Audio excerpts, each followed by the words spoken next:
What I stopped doing that improved my work immediately.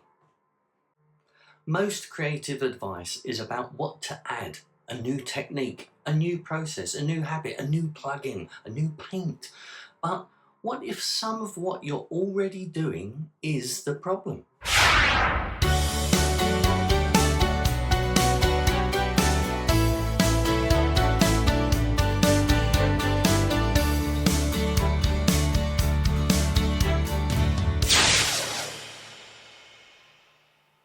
Hello, Darren here, The Creative Minimalist, www.thecreativeminimalist.com. Years working in the publishing business and now creating content for myself and others. But let's talk about Jim. Jim Collins, who wrote Good to Great, argues the stop doing list is as important as the to-do list. High performers are as disciplined about what they eliminate as to what they pursue. I have learned to apply that to creative practice.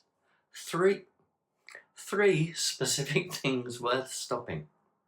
Switching modes mid-session.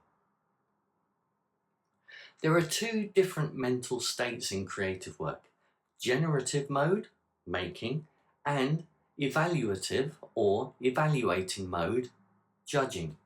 They feel like the same thing. They're not. And doing both simultaneously messes them both up. Checking stats mid-session is evaluating.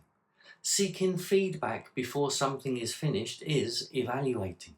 Scrolling through other people's work while you're supposed to be making yours is evaluating.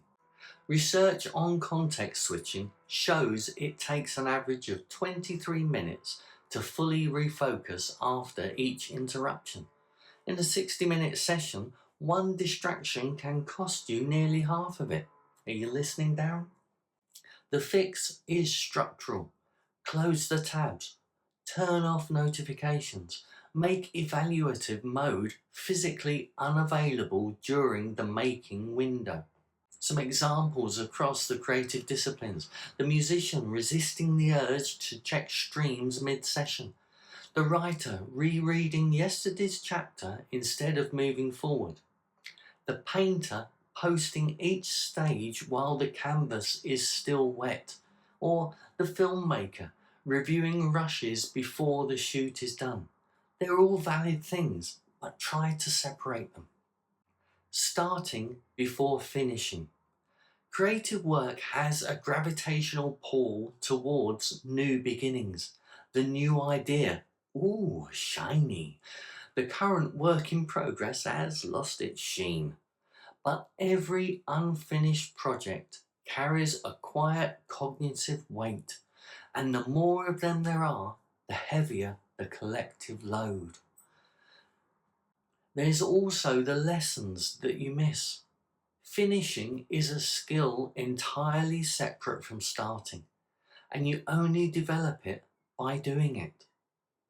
The person who has started 40 things and finished 3 hasn't learned what finishing 37 would have taught.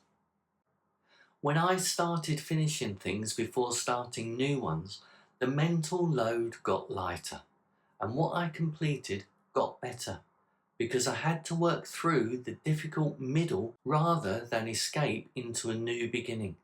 I still struggle with this, but I am so much better than I was.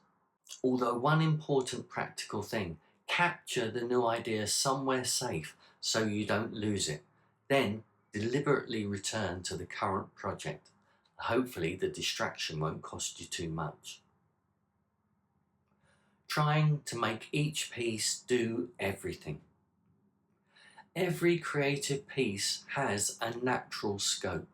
A song does one thing well. A chapter moves one part of the story forward. A photograph captures one moment. The temptation is to load the current piece with everything you want to say. Make it the definitive statement, the complete picture, the art to encompass all art. The result is almost always a piece that does many things adequately and none of them well. The other ideas belong in future work. Letting a piece be exactly what it is, without forcing it to be more, simplifies the making and improves the result. Removal isn't always about eliminating bad habits. Sometimes it's about releasing expectations that are weighing the work down.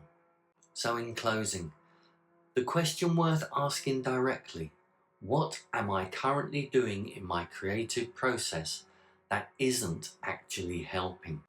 Not what to add, but what to remove. One honest look or audit of your workflow, what's in it and what it's actually doing, is often more useful than a new technique or tool. The friction slowing you down might already be there, waiting to be identified and removed. I'm off to see if I can minimize my creativity by removing the unnecessary. How about you?